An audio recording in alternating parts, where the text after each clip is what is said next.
Primero que pusiéramos atención.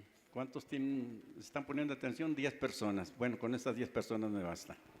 Miren, la necesidad de hacer un solo bloque, una sola fila en torno a López Obrador es innegable. Aquí el asunto es el peligro de la unidad, que se mantenga y que sea después en torno a la gran burguesía transnacional, porque eso se aprovecha. Y les voy a decir una experiencia.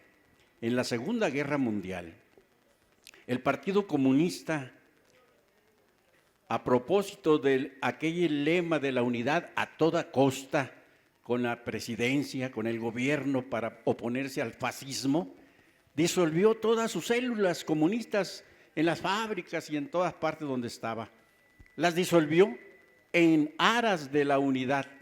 Y entonces eso no puede ser. Necesitamos, al contrario, multiplicar los círculos de estudio como estos, críticos, analíticos, para poder entonces sí tener una base de apoyo fuerte para el presidente, pero también de resistencia a las acciones de las transnacionales que están aquí en la casa y van a seguir actuando y van a seguir explotando y van a seguir tratando de que al obrero se le saque la mayor cuota de plusvalía que le están sacando hoy. Entonces, no hay que perderse. Unidad sí, pero abajo la unidad principal, abajo la multiplicación de comités como este, círculos de estudio como este, células en las fábricas, células en las escuelas, grupos juveniles en todas partes, comités estudiantiles revolucionarios en las sociedades de alumnos, en las universidades. Eso hay que multiplicarlo, hay que mantenerlo. Entonces, unidad en torno al presidente, hoy sí, pero con nosotros la unidad también va para la lucha revolucionaria que se viene, porque necesitamos recuperar las minas de que nos despojaron los canadienses y norteamericanos, que son más de 200, una tercera parte del territorio nacional. Necesitamos recuperar completamente el petróleo para nosotros. Miren cuántas gasolineras hay por aquí con otros nombres norteamericanos y europeos. Todo eso hay que recuperarlo. Entonces, la unidad debe ser para recuperar lo que nos quitó el neoliberalismo. Y hoy, con López Obrador en el ángel. Gracias. Muy bien, adelante, adelante, pásale. Aquí, más bien de este lado. Bueno, sí. Miren, amigos del Buzón Ciudadano, esta resistencia que hubo frente a este presidente de Estados Unidos, a este señor Donald Trump, fue un acto realmente de resistencia, porque poco tenemos, y hay que decirlo, poco tenemos con qué enfrentar al país del norte. Ellos tienen una gran economía y solo con unas amenazas de ese presidente, el peso mexicano bajó. Sabíamos todos que de aumentar o de imponer aranceles, muchos productos se iban a dejar de comprar. ¿Y qué hacíamos con la producción de jitomate que están allá? O de otras tantas cosas. Sí, nada más que el mercado no se encuentra a la vuelta, ni hay dónde venderlo de la noche a la mañana. Desgraciadamente, y eso es lo que hay que salir a decir a la calle, los anteriores gobiernos, por no trabajar, entregaron nuestra producción, prácticamente nuestro comercio con las manos atadas a Estados Unidos. Nuestra economía está prácticamente atada a Estados Unidos. Y tuvimos que aceptar, porque esa es la verdad, tuvimos que aceptar las condiciones que dictó Estados Unidos. Hay una caricatura en La Jornada fabulosa. Dice, el acuerdo con Estados Unidos es que se acuerden que el que manda soy yo. Y está la figura del presidente de Estados Unidos. Entonces, aunque no les guste que estemos repitiendo cada rato, los anteriores gobiernos se portaron como verdaderos traidores a la patria. Cobardes, sí, de una forma cobarde. Esto es lo que hay que salir a decir a la calle. El gobierno de López Obrador tuvo que aceptar las condiciones para preservar algunos empleos, para que la economía no sufriera más ataques de los que ya sufre todos los días. Todos los días nos bajan las calificadoras, como si fueran grandes genios que nos califican. Lo que no dicen es que ya no se les entregan los miles de dólares que les entregaban los otros gobiernos. Toda esa verdad es la que hay que salir a decir, porque ya van a venir un montón de ataques a López Obrador, porque va a contener la inmigración de los paisanos, yo hasta les digo paisanos de América Central. Aunque también ahí hubo mano negra, hubo mano negra, porque aumentaron de cientos a miles de migrantes diarios. Por eso, compañeros, hay que salir a la calle y hablar con los vecinos, explicarles que tenemos que seguir luchando y preparándonos para resistir esto. Bueno. Sí, bueno, recuerden 3 minutos para que tengan todos tiempo.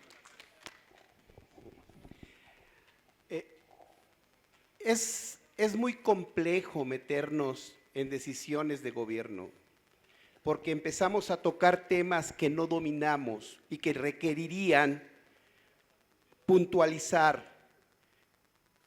Hablamos de las exportaciones de México a Estados Unidos. ¿Qué exportamos? ¿Qué exportamos? El compañero puso el ejemplo del jitomate. Vehículos, ¿qué más? O sea, ¿cuántos ejemplos podemos poner? Casi toda la exportación de México a Estados Unidos es agroindustria.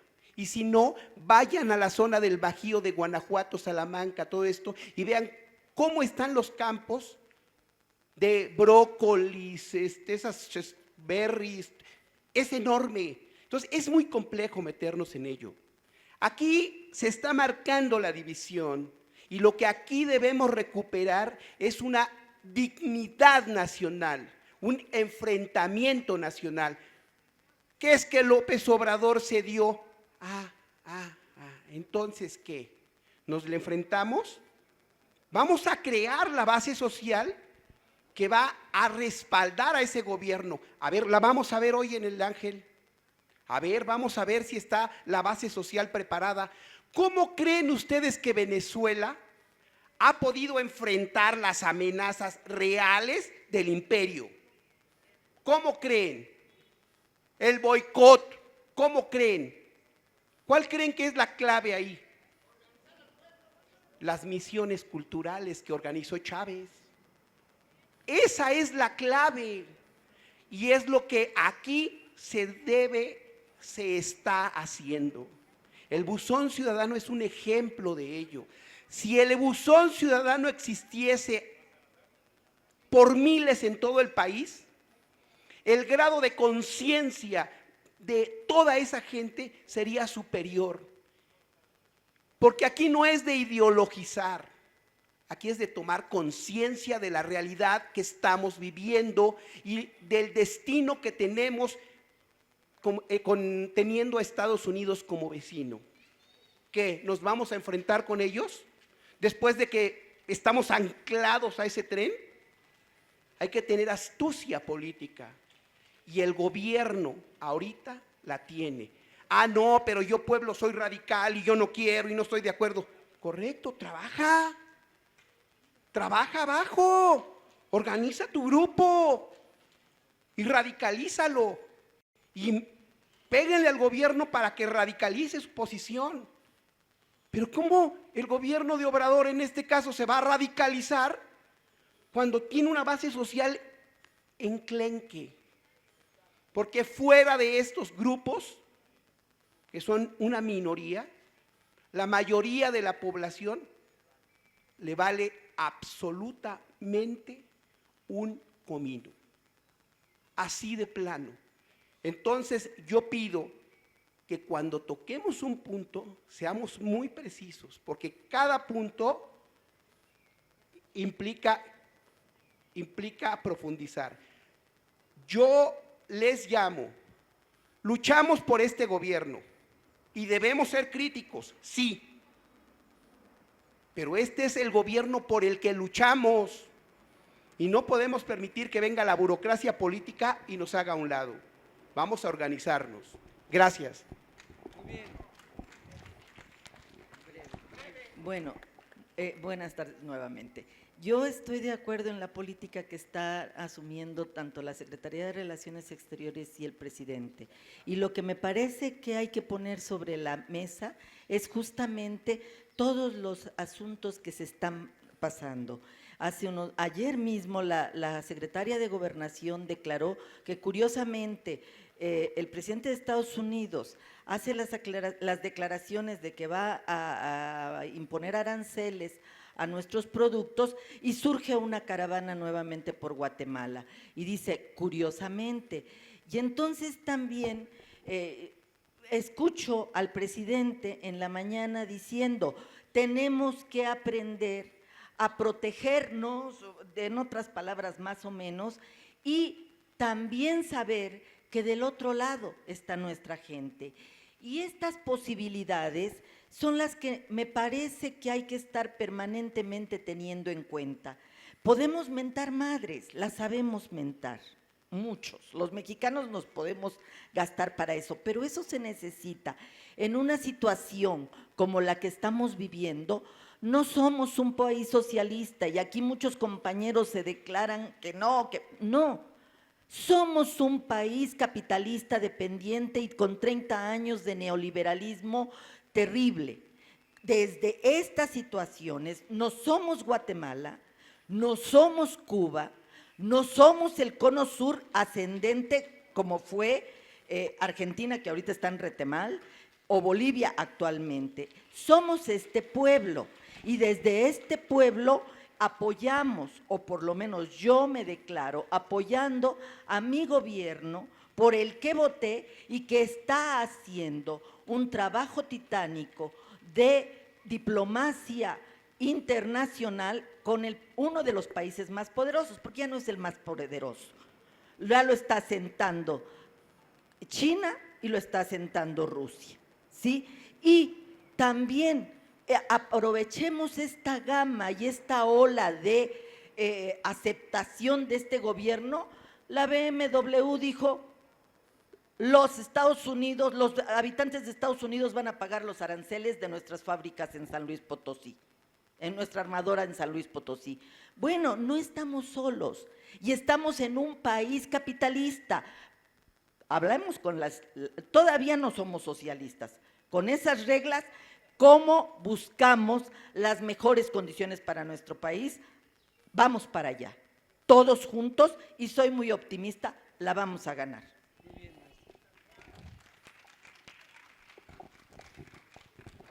Compañeros, vengo a informar porque habemos amas de casa que no tenemos tiempo de estar en las redes. Y Toño me pedía que leyera esta carta. No la voy a leer, la voy a explicar para no tardar más de 3 minutos. Miren, a raíz de las negociaciones del canciller Marcelo Ebrard en Washington con el presidente de Estados Unidos, Donald Trump, se desprendió que a México ya no le van a cobrar los aranceles, que son impuestos.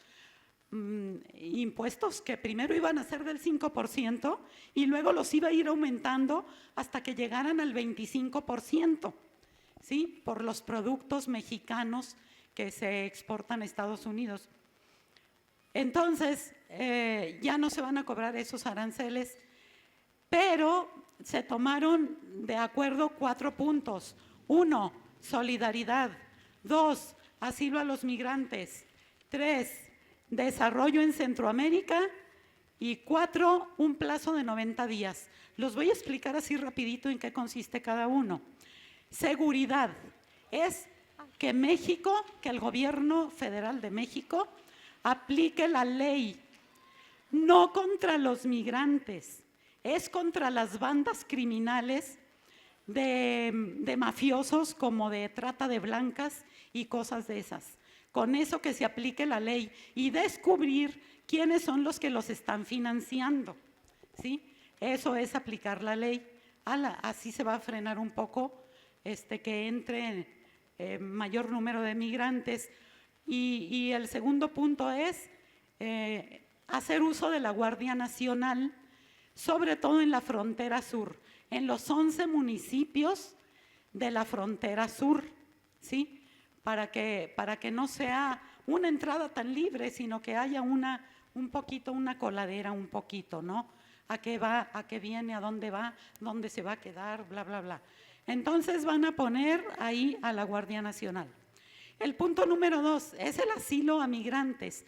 Allí, en el asilo a migrantes, el gobierno de México se compromete a no violar derechos humanos, a no reprimirlos, ¿sí? Se les va a proteger, se les va a dar trato humano, ¿sí? En el asilo a migrantes se trata también de que los que digan que van a Estados Unidos, que lleguen hasta allá, pero en cuanto pasen y solicitan asilo político, el plazo que les den de espera, que se regresen a México, no que se queden allá a esperar la respuesta, que no se queden allá a esperar la respuesta, que se regresen a México y acá van a esperar la respuesta de la solicitud que hicieron de asilo político, mientras el gobierno de México les va a dar algún empleo, algún trabajito en el campo, en la construcción, en intendencia, lo que sea,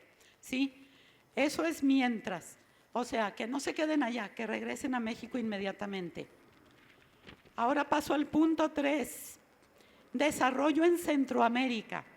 Andrés Manuel López Obrador, nuestro presidente, quiere dialogar con los presidentes de Guatemala, Honduras, El Salvador, Nicaragua y tomar acuerdos de desarrollo económico y de empleo en Centroamérica.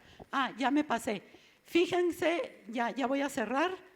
El gobierno de Estados Unidos prometió apoyar. También se va a unir, ¿sí? Y Canadá. Canadá y Estados Unidos van a apoyar esas negociaciones para que haya más empleo en Centroamérica, para que se ponga a trabajar el campo. Entonces, buscar la manera de que haya desarrollo económico para que no tengan que emigrar los centroamericanos. Última, 90 días, esto es 3 meses de plazo para ver cómo funcionan las 3 anteriores, si no, buscar otra estrategia. Ya, gracias. Muy bien.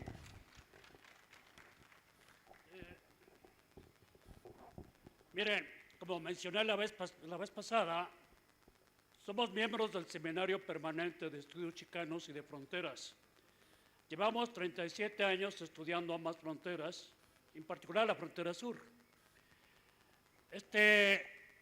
Yo no sé si hubo mano negra, pero nosotros el año 84 predijimos que la migración centroamericana se iba a expresar no en forma individual, sino en caravanas. El Colegio de México en 1985 también lo planteó, 1985. ¿Por qué? ¿Por qué se da esta masividad? Bueno, porque los países centroamericanos, quizá con la excepción de Costa Rica, son un auténtico infierno. O sea, la gente no solamente migra por razones laborales, porque efectivamente los salarios y los sueldos son ínfimos, son una miseria repulsiva, la gente muere de hambre, hay una miseria prominente, protuberante, ¿verdad? Pero no solamente se trata de la migración laboral al país más rico del mundo, se trata también de la supervivencia, a partir sobre todo de la instalación de bases militares, por ejemplo en Honduras, de la liquidación de guerrilleros en Guatemala y en El Salvador, de la penetración de pandillas como Mara Salvatrucha en El Salvador y Honduras, la vida cotidiana en esos países se ha convertido en algo verdaderamente insoportable. He sido testigo de lo que pasa en México, allá se da en forma multiplicada. O sea, se extorsiona a los comerciantes, se mata a las mujeres en montones, como en Guatemala, hay montones de infanticidios, porque no es solamente la Mara Salvatrucha, hay más de 135 pandillas de maleantes, ¿no? Entonces es lógico que los hermanos centroamericanos estén huyendo de ese clima infernal. Ahora bien, es cierto también, como mencionó, que dentro de las caravanas también llegan algunos de esos maleantes. Ahora bien, se trata de trabajadores, se trata por lo tanto de trabajadores, de gente explotada y oprimida, a los cuales se les debe dar solidaridad. Ahora, esta solidaridad es muy difícil, porque también, como decía un señor, si ya hay tantos pobres en México, ¿vamos a aceptar más pobres? De acuerdo, pero hay que tomar en cuenta que la corrupción, como dice Andrés Manuel, ha sido el mal más tremendo de México. Hay millones y millones en manos de corruptos que fácilmente podrían invertirse en trabajos, en escuelas, en clínicas o en hospitales. Y bueno, creo que ya me pasé el tiempo. Gracias, ¿no?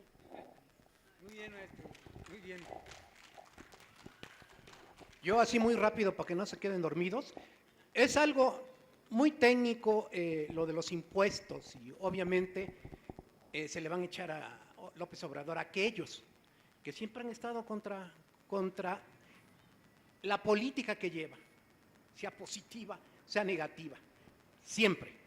Pero, por ejemplo, ese 5% que al principio le iban a poner, bueno, pero antes de que se me olvide, resulta que está próximo a firmarse el TEMEC, ¿sí?, que es el segundo TLC. En una de las cláusulas dice que Canadá, Estados Unidos, México, solamente está permitido hacer el comercio entre países de libre mercado. Ojo, de libre mercado. Por lo tanto, lleva un mensaje, esa parte, y esa parte va precisamente contra China, para que, no es que yo sea admirador de China, de ninguna manera, soy admirador, sí, de su gran cultura, pero también su comercio es algo estatal, ¿sí? Pero de todas maneras eso le perjudica a México porque no es libre de comerciar con quien se le pegue la gana. Ojo, ojo, señores senadores, humildemente observen eso y no aprobarlo, porque la sorpresa que nos den dentro de 90 días, si es así, no sabemos en qué temperamento tomemos a Mr. Trump.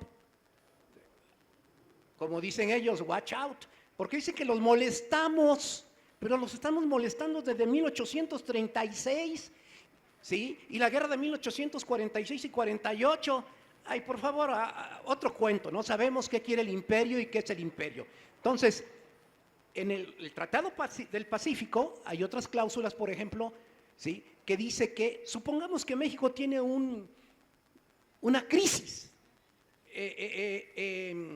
humanitaria en cuestión de salud.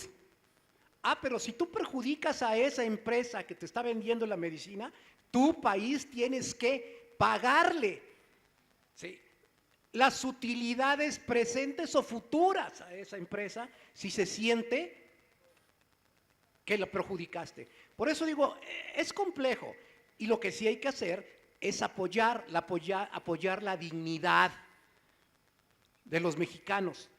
Como dice la maestra, pues podemos mentar madres. Imagínense, yo soy jarocho, cerquita de Alvarado, si no me las voy a saber. Pero no está por ahí el asunto. El asunto es muy técnico, de apoyo, no solamente de conciencia, sino también de trabajo.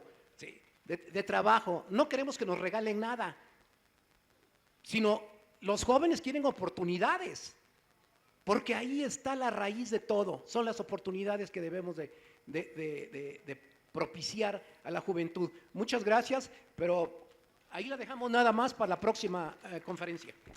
Muy bien, entonces